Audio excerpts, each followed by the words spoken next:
Strong টিমের সাথে জিততে হবে, উইক টিমের সাথে আপনার রান রেটটা বাড়াতে হবে। তো এই জিনিসটা কিন্তু আপনার প্রত্যেকটা প্লেয়ারের মাথায় থাকা উচিত। যেখানে টিম হারছেন তো সেখানে নেগেটিভ কথা তো আসবেই। কালকে যে বগুড়ায় যে ম্যাচটা ছিল সেটা এখানে আসবে এবং তারপরের দিনে যেটা ছিল সেটাও এখানে খেলা হবে। কালকের ম্যাচটা নিয়ে যদি একটু বলতেন। ম্যাচটা আমাদের পক্ষে যায়নি, মানে এখন একটু চান্সেস কমে গিয়েছে, পারফরমেন্সটা একটু হতাশাজনক ছিল।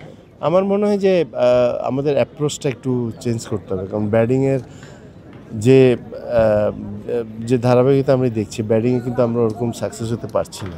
আমার মনে হয় যে কালকে আরও 20টা রান করলে হয়তো বা ম্যাচটা আমরা এতে মানে জিততে পারতাম। এটা বলা ডিফিকাল্ট, বাট তারপরে T20-তে 140 এটা কিন্তু কোনো স্কোর না। আর এর আগে যেটা আমরা ম্যাচ খেলেছিলাম আপনার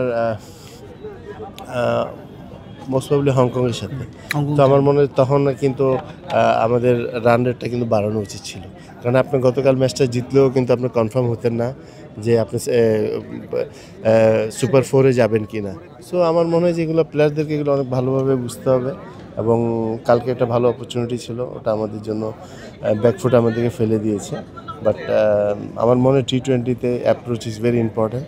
আপনি প্রথম বল যদি ফুল টাচ পান সেটাকে কিন্তু আপনি কাজে লাগাইতে হবে। কালকে যেমন প্রথম বলটা ফুল টাচ ছিল, আমরা কাজে লাগাতে পারিনি। যদি ওই বলটা কিছু রান হলেও সিচুয়েশন বা সিচুয়েশনটা কিন্তু আপনার অন্য হতো, বাট নাথিং টু ডু না। আপনি বললেন ল্যাক অফ অ্যাওয়ারনেস, আমরা প্রথম ম্যাচটাতে একটু রান রেটটা বাড়াতে পারিনি, এই জিনিসটা নিয়ে আক্ষেপও আছে অবশ্যই। এই জিনিসটা কেন হলো? আমরা তো চাইলে বাড়াতে পারতাম, ম্যাচটা আরও আগে শেষ করতে পারতাম। এটাই আপনি এখন যে টুর্নামেন্টটা হচ্ছে, এখন মনে করেন স্ট্রং টিম আর উইক টিম, আপনি স্ট্রং টিমের সাথে জিততে হবে, উইক টিমের সাথে আপনার রান রেটটা বাড়াতে হবে।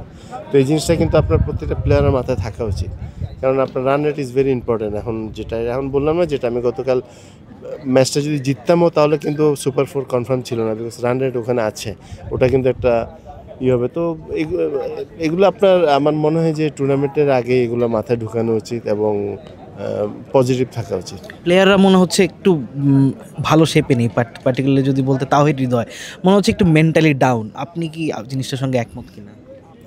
এটা বলবো না মেন্টালি ডাউন কিনা, বাট আপনার হয়তো বা ওর লাক ফেভার করছে না, but he is a good player. ও আপনার বাংলাদেশের ফিউচার, এটা মানে এখন আমার মনে হয় যে একটু আমাদের যে সমস্যাগুলো ছিল এখান থেকে ডেভেলপ হলেই কিন্তু আপনার সব প্রবলেমগুলো সলভ হয়ে যাবে। আর যেখানে টিম হারছেন তো সেখানে নেগেটিভ কথা তো আসবেই। ফার্স্ট ডে ইন সিএলআর কেমন দেখলেন? যদিও আবহাওয়া কিছুটা পক্ষে ছিল না, অ্যাকচুয়ালি করার কিছু নেই, কিছু চ্যালেঞ্জ তো আছে। তো ওয়েদারটা একটা বিরাট চ্যালেঞ্জ আমাদের জন্য। সো ওটা নিয়ে খুব ভ্যারিড আমরা, বাট তারপরও মানে কম ওভারে খেলা হয়েছে, ভালোই হয়েছে। আর বগুড়াটা তো হয়নি, তো ওয়েদারটা ভালো থাকলে ভালো হতো। বগুড়াতে খেলা হয়নি।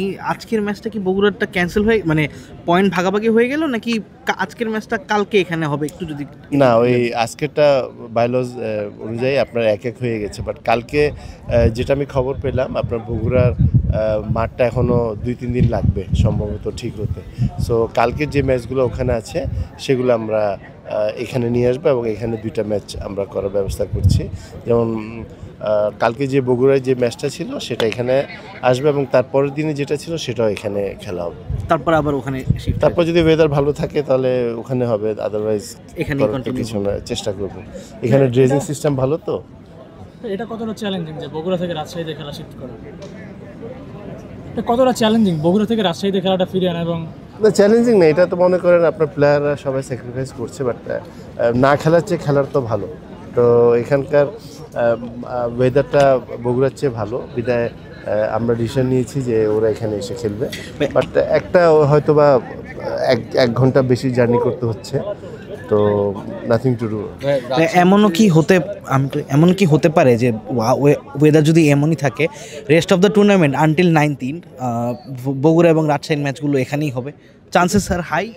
এটা তো বলা যায় না, বাট যেখানে খেলার হবে, খেলার ব্যবস্থা ভালো থাকবে সেখানেই আমরা খেলাবো। দর্শকদের অনেক সাড়া পাওয়া যাচ্ছে, এবং রাজশাহীতে আসলে এরকম বড় টুর্নামেন্ট আসলে এবার প্রথম, এবং এরপরে বিপিএলেরও একটা চান্সের কথা বলা হচ্ছিল। সব কিছু মিলিয়ে আসলে কেমন দেখছেন আসলে? না, আপনার রাজশাহী তো মনে করেন আমরা যখন খেলতাম তখনও এখানে খেলেছি। এখানকার দর্শকরা আপনার ক্রিকেটকে খুব ভালোবাসে, খুব ভালো বুঝে, এবং রাজশাহী থেকে প্রচুর আপনার প্লেয়াররা বাংলাদেশ টিমে খেলেছে। তো সেই জিনিসটা আমাদের মাথায় আছে যে এখন কিছু ফ্যাসিলিটি যদি আপনি বাড়ানো হয় তাহলে অনেক ভালো হতো। যেমন লাইটের সব কিছু আছে, বাট হয়তো লাইট নাই, এই লাইটটা থেকে গেলে কিন্তু আমরা এখানেই পুরো টুর্নামেন্টটা করতে পারতাম। সো ভেরি ইম্পর্টেন্ট যে আপনার এখানে তো ইনভেস্ট করাই আছে, বা আর কিছু টাকা দিলে আমাদের এখানে লাইট থাকলে আমরা 2টা ম্যাচ করে এভরিডে আমরা এখানে করতে পারতাম। এছাড়া ভাই অন্যান্য ফ্যাসিলিটিসগুলো, বিশেষ করে ড্রেসিং রুম বা গ্যালারি, বাকিগুলো ভালো আছে, হোটেলও ভালো আছে, তারপরে মনে করেন যে আপনার সব কিছু ভালো, জাস্ট কিছু ফ্যাসিলিটিস আমরা ডেভেলপ করলে আপনার একটা খুব ভালো একটা ক্রিকেটের পরিবেশ হবে। বিপিএল আমরা দেখতে পাবো কিনা এবং তখন এটা ডিপেন্ড করছে আপনার, বাট আমরা তো চিন্তা ভাবনা করছি।